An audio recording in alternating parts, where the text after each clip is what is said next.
देश बदनाम होखता। काहे कइले बाड़ हिंदू मुसलमान हो, देश बदनाम होखता। ए भैया काहे नाही देला तू ध्यान हो, देश बदनाम होखता।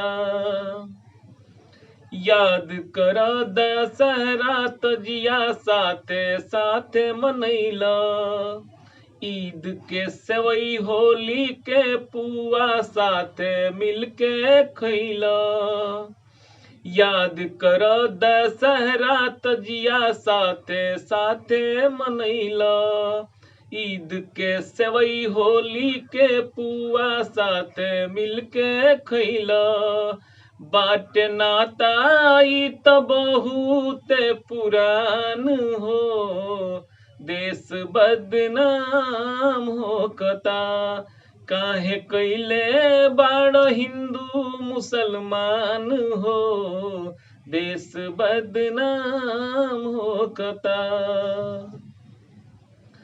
भारत के तू मानतार जदि आपन माई, एहिजा रहे वाला सभे भइल ताहार भाई।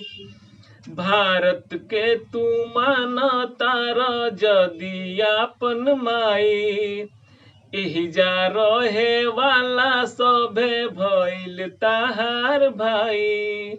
एही में बसल बाटे सब के परान हो, देश बदनाम होखता। काहे कइले बाड़ हिंदू मुसलमान हो, देश बदनाम होखता।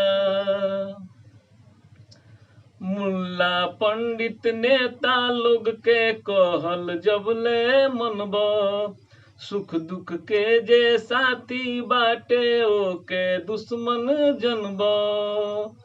मुल्ला पंडित नेता लोग के कहल जबले मनबा, सुख दुख के जे साथी बाटे ओके दुश्मन जनबा।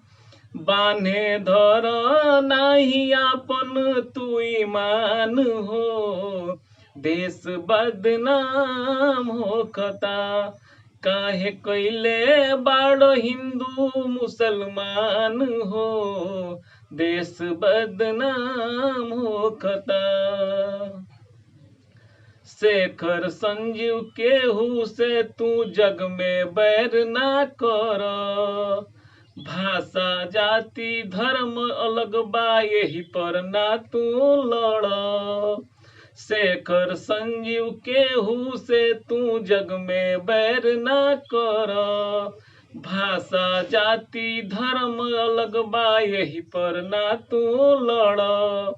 इहे जान सब हउए इंसान हो, देश बदनाम होखता। काहे कइले बाड़ हिंदू मुसलमान हो, देश बदनाम होखता। काहे कइले बाड़ हिंदू मुसलमान हो, देश बदनाम होखता।